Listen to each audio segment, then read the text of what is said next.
Recuerden que toda inversión tiene riesgos potenciales de perder dinero. Yo comparto las especulaciones personales que encuentro en el mercado, sus oportunidades y riesgos, pero no deben ser interpretadas como un incentivo de inversión.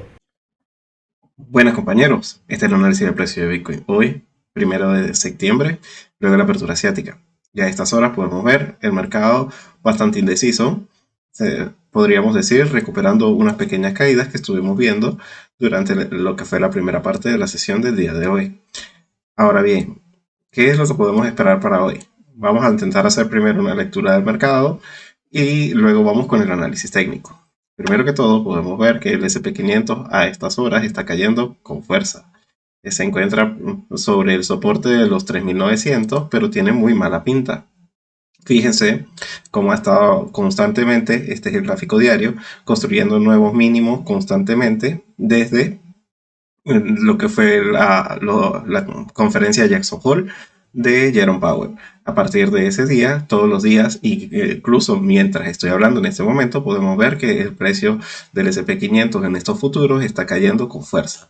Actualmente ubicándose en un soporte fundamental, que son los 3.900. Fíjense que fue soporte en el mes de mayo, también lo fue a finales de mayo, antes cuando se estaba desplomando, el 10 de junio, lo hizo de soporte durante un día, luego fue de resistencia a finales de mayo, y hasta que no lo rompimos el 19 de julio y retesteamos el 26, no se definió la tendencia alcista que pudimos ver lo que fue durante este segundo trimestre.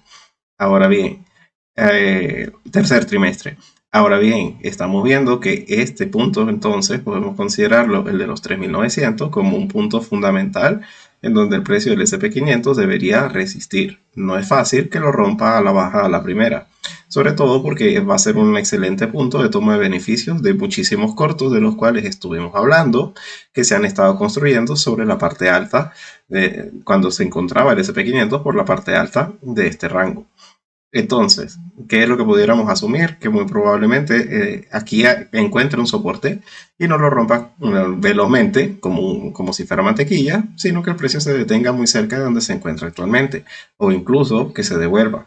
Y pienso en que se puede devolver, ya lo van a ver, por razones que tenemos que comentar sobre el calendario económico. Del mismo modo, podemos ver un movimiento aún más agresivo de caídas en el Nasdaq. Sin embargo, también del mismo modo podemos ver que se encuentra en un área de soporte. Fue en donde se encontró rechazo del movimiento bajista el 27 de julio, que fue la fecha más reciente, pero de todas maneras, si lo vemos un poco hacia atrás, podemos ver que fue resistencia el 8 de julio, fue resistencia el 27 de junio. Tiene suficientes toques como para considerarlo importante. No puede ser que lo rompa tan fácilmente. De todas maneras, es para estar alertas. Estar encima de un soporte es igual que estar sobre una resistencia. Es decir, si te deslizas y pasas el día o dos velas de 4 horas y estás por debajo, las probabilidades de que haya rebote ya no son fiables, sino más bien podríamos comenzar a darlo por perdido. Pero es como saber hacerle una lectura de mercado, saber entonces entender cuál puede ser el detonante que lo pueda llevar a romperse. Y para eso están lo que el mercado puede estar intentando descontar o lo puede llevar a hacer justamente cierre de cortos y que el precio vuelva a subir. Ya hablaremos de ello.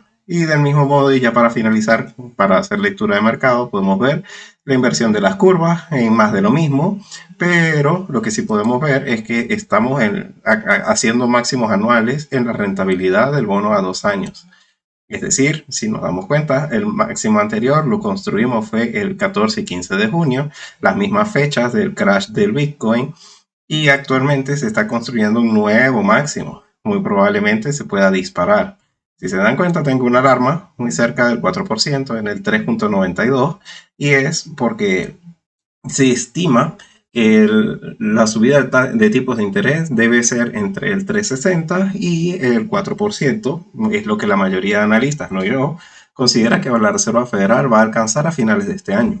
Y cuando esta alarma suene, es porque muy probablemente el bono ya lo haya alcanzado. El bono a 2 años siempre alcanza ese como máximo punto de corrección, el tipo máximo de interés. Cuando se alcanza por el bono de 2 años es por donde muy probablemente ha hecho techo y comienza a corregir. Si recuerdan, en el pasado estábamos hablando de la Reserva Federal, sumaba que muy probablemente no iban a llegar hasta el 3.5. Y justamente cuando llegamos al 3.5 de junio, si se dan cuenta, comenzamos un proceso de corrección y lateralización. Ahora que estamos rompiendo nuevamente los máximos, podemos comenzar a pensar de que va a ir a este punto. Y por la gran correlación que hay entre las criptomonedas y la manera en la que la rentabilidad de los bonos se mueven, podemos pensar que si estamos haciendo nuevos máximos a partir de los máximos que estuvimos cuando tuvimos el crash de Bitcoin, podríamos comenzar a pensar que estamos muy próximos a tener una corrección bastante importante en las criptomonedas.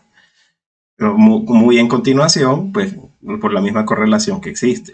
Y la inversión de las curvas de tipo, pues más de lo mismo, en 0,3 puntos.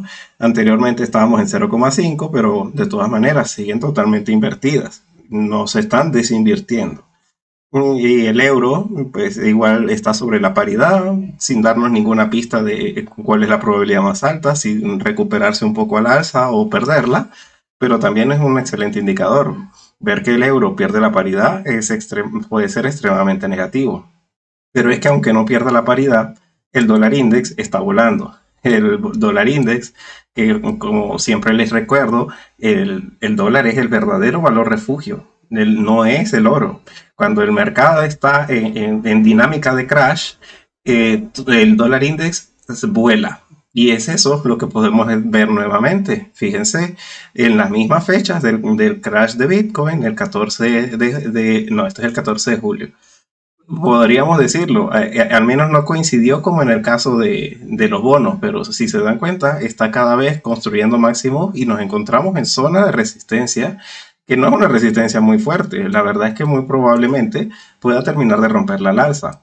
Ver que el dólar index termina de romper el 109.5 puede ser un muy mal indicio para creer que las criptomonedas van a tener una recuperación. Al contrario, va a ser como del mismo modo como lo está haciendo el bono de 2 años, una probable continuación del movimiento alcista para rentabilidades, bajista para los bonos, alcista para el dólar, bajista para el euro. Si está subiendo el dólar es porque los activos en riesgo nadie los va a querer comprar, y ahí es en donde colocamos a las criptomonedas. Entonces, bien, ¿cuál puede ser entonces el detonante? O no, no tienen por qué hacerme caso, esto no es un canal de asesoría financiera, pero es mi opinión y yo me mojo con lo que digo, que puede detonar un movimiento importante en este sentido. Las noticias que tenemos para el calendario del día de hoy. Por un lado, y de segundo lugar, no de primero, tenemos los datos de la inflación en Europa, los datos del IPC, el anualizado, ya va. Permítanme que esta fue la publicación del día de ayer. El día de hoy, lo que tenemos son los datos del PMI. El dato de la inflación, si se dieron cuenta, pasó sin son ni gloria, no causó absolutamente ningún tipo de volatilidad, ni a nivel de divisas, ni a nivel de las empresas. Pero a nivel de los PMI, que es justamente la previsión a futuro que puedan darnos cómo se encuentran la mayoría de las empresas, es lo que más me puede llamar la atención, como le digo, de segundo lugar, como el dato más importante del día. Ver que el PMI efectivamente sale en lo esperado, en 49.7 o por debajo, va a ser bastante negativo, porque justamente, ¿qué es lo que pasa? Nos encontramos ya en vísperas de entrar en el cuarto trimestre del 2022. Se supone que los inventarios y toda la maquinaria, todo el sistema operativo de las compañías debe estar a tope. Deben estar totalmente preparados porque se viene la mejor etapa del año para lo que es las ventas, para lo que es el consumo. Y si no estamos con unos índices de PMI lo suficientemente altos es porque no vamos a tener un tercer trimestre brillante. Y simultáneamente les recuerdo que este no es cualquier último trimestre, sino estamos hablando de el último trimestre de los años electorales, no, del año postelectoral en los Estados Unidos. Este año, estadísticamente, cada 4 años es el mejor año de cada 4 años. Si lo recuerdan, es más, voy a compartir nuevamente el gráfico que tengo al respecto con ustedes. Se supone que este es el año donde más tiene que comenzar a subir la bolsa en el último trimestre, porque eventualmente es un fenómeno que ocurre todos los años. Cada 4 años siempre ocurre lo mismo y se supone que este año debe mantener esa pauta. Es esta a lo que me refiero. Este movimiento del año de medio término en el cuarto trimestre es exactamente el movimiento que se debe comenzar a ver, a leer en los PMI en forma de inventarios y en forma de contratación. Es decir, que los datos de aumento de empleo deberían ser notables y al mismo tiempo el aumento en los inventarios, porque tiene que haber inventarios para poder vender. Y eso es lo que se puede comenzar a ver, que si no se está viendo en el PMI, nos puede dar una clara pista de que no vamos a tener esta pauta estacional del cuarto trimestre del segundo año, o año mejor conocido como año de medio término. Y como les digo, ese PMI es lo segundo más importante, porque lo fundamental, y muy de la mano con lo que les estoy diciendo, son los datos que vamos a tener a nivel laboral en los Estados Unidos, con la apertura. Tanto los mismos PMI manufactureros, en este caso todo lo que tiene que ver con el índice ISM de pedidos de la compañía y el PMI manufacturero va a ser muy, muy, muy visto para intentar interpretar cuál es lo que va a terminar sucediendo durante el último trimestre, para saber si va a ser alcista o no lo va a hacer. Independientemente, sabemos que septiembre tiene una muy mala estacionalidad, pero saber si septiembre puede ser parte de una corrección mayor para el último trimestre es lo que se puede intentar leer a través, entre líneas, a través de los datos que vamos a tener el día de hoy. Justamente con los datos del empleo en los Estados Unidos y estos índices, muy probablemente vamos a tener una muy buena pista. Ya las declaraciones de Bostic no me parecen para nada relevantes. No pudiéramos descartar que saliera con una sorpresa, pero no es algo que yo consideraría que va a volatilizar el mercado de una manera lo suficientemente importante. Esa es la lectura que podemos hacer de mercado. Ahora bien, con el análisis técnico, algo más sencillo. Esto realmente a veces puede ser un poco titubeante o complicado, pero en esta oportunidad está bastante sencillo. Fíjense que cómo está el gráfico diario. Lo que estamos viendo es una tendencia bajista, una construcción de máximos descendentes. Teníamos un triángulo bien bonito, estábamos justamente consolidando en él y a lo que se rompe a la baja, justamente se rompe con una vela de bastante fuerza, una caída del 10% en un solo día. Ahora bien, por la ruptura del triángulo esperábamos o podemos esperar al precio en los $18.500. Y podemos ver también que la manera en la que ha estado cayendo también nos deja una buena pista y es una directriz del movimiento bajista. Fíjense, no se ve tan claramente en el gráfico diario, en el gráfico de 4 horas se ve mejor. Tiene una estructura de máximos descendentes, pero con una línea de resistencia bastante clara, que justamente se comienza a conformar desde los máximos del 15 de agosto, del 14 y 15 de agosto, y actualmente es el sitio en donde se encuentra el precio titubeando. Es decir, ¿qué es lo que se puede pensar? Que si el precio rompe al alza y tiene en este gráfico de 4 horas un cierre por encima de los $20.600, no importa la macroeconomía, no importa nada, significa que realmente esta fue una zona de consolidación del precio por la parte de abajo y van a dejar a todos los cortos atrapados y va a ser un movimiento alcista. No es alcista hasta la luna, pero muy probablemente desde los 20.600 hasta los 21.500 es en donde el precio va a tener un movimiento alcista importante. Fíjense también en lo que es el volumen por sesión. En esta parte hay un hueco. Este hueco que estoy señalando con el ratón en este momento me indica precisamente que aquí no hay suficiente volumen de negociación para detener el precio en un movimiento. Así que, pensándolo de una manera bastante técnica, es ver para un movimiento alcista que el precio se sostenga por encima de los 20.600 con algún indicio de que eso va a continuar. Ahora bien, ese es el escenario alcista. Estamos hablando muy precisamente que no las tenemos todas a nuestro favor, que los bonos ya nos están diciendo huye por tu vida, abre cortos y pues la idea entonces también sería evaluar la posibilidad bajista. Ahí donde está el precio, que se quede. Yo no haría absolutamente nada. Pero desde los 20.600 al alza hay varias oportunidades que se pueden tomar y muy de la mano con eso, cuando Bitcoin esté tomando los $20.600, muy probablemente todo el mercado de crédito lo esté acompañando, por lo que si no es Bitcoin lo que se va a operar, igualmente hay muchas buenas oportunidades. Actualmente los movimientos alcistas más jugosos que se puedan tomar son los de Ethereum y los de Cardano, por la actualización de Basil en el caso de Cardano y el merge de Ethereum. Cosas que ya no van a seguir siendo noticia muy pronto porque van a ser una realidad muy próximamente. Ahora bien, el escenario bajista también es bastante sencillo, no hay mucho que dudar. Se pierden los 19.500 dólares y a freír espárragos. Eso es abrir una posición bajista con muy probablemente a dos velas anteriores, el máximo de dos velas anteriores, que sería un stop lo suficientemente reducido, y a partir de ahí un corto. Un corto y ya está. ¿Cuál sería el objetivo del corto? Bueno, aquí tenemos un excelente objetivo del corto, lo que era la ruptura del triángulo originalmente en los 18.500 dólares. Desde lo que es 19.500 dólares hasta los 18.500 dólares, hay 1.000 dólares que se pueden aprovechar con un stop lo suficientemente ajustado. Ahora bien, pues ahí donde está, ¿qué se puede hacer? Absolutamente nada. Porque solamente por encima de máximos anteriores es que yo voy a comenzar a considerar que esta era una zona de consolidación y a partir de aquí va a subir. Pero donde se encuentra no me está diciendo eso. Del mismo modo, tampoco puedo abrir un corto porque no tengo un mínimo por debajo de estos mínimos anteriores. Y mientras no lo consiga, no puedo considerar que la probabilidad más alta es bajista.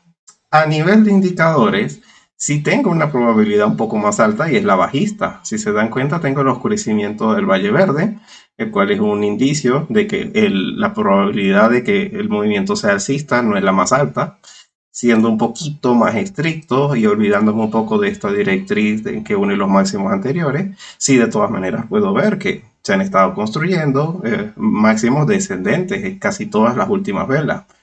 No tiene tampoco la mejor pinta para ser alcista, pero pues, tal vez simplemente los que quieran ir en largo se están guardando la mejor posición a descontar luego de que vengan estas noticias en Europa con los PMI y en Estados Unidos con los datos del empleo. Por lo que pensar que en esos momentos vamos a encontrar la volatilidad para tomar una posición en largo o en corto es en donde muy probablemente sea que valga la pena operar. Aquí donde se encuentra el precio actualmente no me parece que nos esté dando un indicio lo suficientemente fuerte.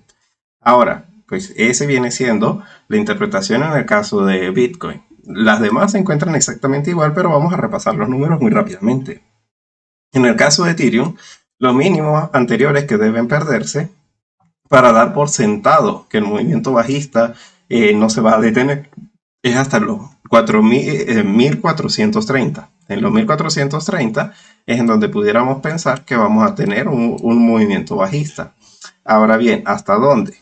Pues fíjense, tenemos una resistencia, un soporte muy pequeño en los 1360 donde pudiéramos ya estar pensando que el movimiento ya no debe tener mucho más trayecto a la baja y más considerando la actualización que está por venir. No creo que sea fácil que el precio de Ethereum se desplome previo a su actualización, pero el soporte más importante, ya a juro de cerrar un corto, donde no se debería dejar correr más, son los 1250. Por largo o por mucho tiempo sería los 1250 entre los 1250 y 1300, pero no más. Pensaría yo, como les digo, es en encontrar una pista que si Bitcoin me la está dando, es decir, si Bitcoin está rompiendo a la baja, la oportunidad para cubrirse o abrir cortos en Ethereum ya pudiera estar en la mesa. Lo digo porque es que hay que esperar demasiado a una caída de Ethereum para que eso ocurra. Es decir, desde donde se encuentra actualmente, tiene que caer un 8% para habilitarme un mínimo por debajo del mínimo anterior. Estoy dejando de ganar ese 8%, que es bastante, y no valdría la pena. Pero como Bitcoin está más cerca de darme una pista de cuál es la verdadera tendencia de los mercados de riesgo, prefiero esperar a que Bitcoin me dé el gatillazo de salida y abrir un stop no muy lejano con los máximos anteriores que tengo actualmente. Actualmente la resistencia más importante que tiene el precio de Ethereum para abrir un corto vendría siendo los 1610.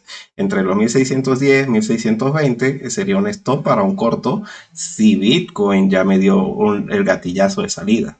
Ahora bien, para una posición en largo, lo más lógico sería entonces esperar primero ese mismo detonante de salida de Bitcoin, pero al mismo tiempo al menos estar por encima de esta última resistencia, es decir, no abrirla directamente donde cierro el corto en los 1620, sino darle un pequeño filtro hasta los 1650. ¿Por qué? Por la medida de 100 periodos. Esa medida tiende a ser bastante efectiva para detener el precio en movimiento alcistas o bajistas, es decir, es un buen soporte o resistencia. Entonces yo sí le daría ese filtro para abrir un largo y lo haría bajo la misma estrategia. Un stop ajustado en los mínimos anteriores previo a ese movimiento. Y usando como filtro, como ya les estoy diciendo, lo que haga el precio de Bitcoin. Ahora ya para finalizar, en el caso de Binance Coin, más de lo mismo. Pero los números son los siguientes. En este caso, si se dan cuenta, como no hay ninguna actualización importante por descontar, si estamos, al igual que en el caso de Bitcoin, muy cerca de las zonas de soporte. No estamos a un 8%, sino solamente a un 2%. Pero ese 2 es fundamental que lo pierda para dar por sentado que el movimiento bajista va a ocurrir. Sobre todo, pues es que es bastante parecido en el caso de Bitcoin y BNB, la estructura del precio. Mientras que en Ethereum estamos viendo unas claras mínimos ascendentes, aquí estos mínimos son casi todos iguales. Y en el caso de Binance Coin, más de lo mismo, casi todos los mínimos son iguales.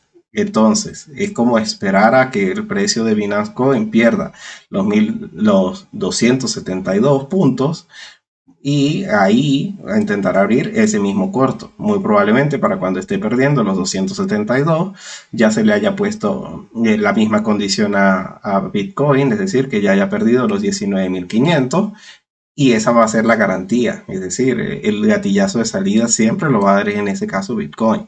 Y el stop, evidentemente, podría ubicarse en los máximos anteriores. No necesariamente estos máximos anteriores que se encuentran en los 291, sino dos velas antes de cuando comienza ese movimiento que desencadena la caída. Si se devuelve tanto, ya no valdría la pena. Y el objetivo técnico para ese movimiento bajista podríamos considerar por área de volumen, ya les voy a comentar. Vamos a intentar ponerlo en un gráfico diario porque si se dan cuenta está perdiendo una directriz de largo plazo. Esto. El próximo soporte realmente significativo en el caso de BNB son los $245. Es decir, tendríamos un movimiento lo suficientemente aprovechable si se da esa condición. Antes no. En el caso del Ishimoku, bueno, es que estamos en el gráfico diario, tendría que moverse mucho más para habilitarnos a una posición bajista. Pero de todas maneras, por simple análisis técnico, se puede ver que con que pierda los 272 ya va a tener muy mala pinta y además de que estaba buscando un soporte en esa temporalidad. No, si mi temporalidad de operativa es el gráfico de 4 horas, la idea es mantenerse en el gráfico de 4 horas y aquí sí podemos ver claramente que de la misma mano con todo lo que estoy diciendo, el Ishimoku también está muy bajista y prácticamente donde se encuentra actualmente ya me está diciendo que debería estar operando a la baja con un stop en los 291, la misma con los máximos anteriores, que es la altura de la nube actualmente. De todas maneras, me gustaría es esperar a ver cómo se terminan de desenvolver los datos que tenemos para el día de hoy, que creo que van a ser la clave de la sesión. No me gustaría intentar abrir un tipo de posición a menos que ya a nivel técnico tenga esa pista, pero como voy a esperar al cierre de gráfico de 4 horas, muy probablemente sí coincida con la publicación. Y esperar a ese momento puede que sea bastante clave por todo el ruido que puede haber previo a la publicación del resultado o justo con la publicación de ese resultado. Pero es el día de la sesión de hoy y la de mañana las que van a comenzar a darnos una muy buena pista de qué es lo que vamos a poder esperar para el mes de septiembre.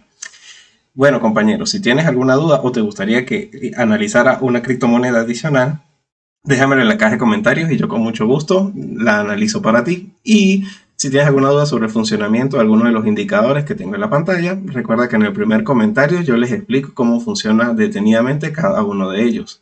Muy eficientes para aprender a hacer trading. Bueno, compañeros, Que terminen de tener una feliz sesión. Hasta luego.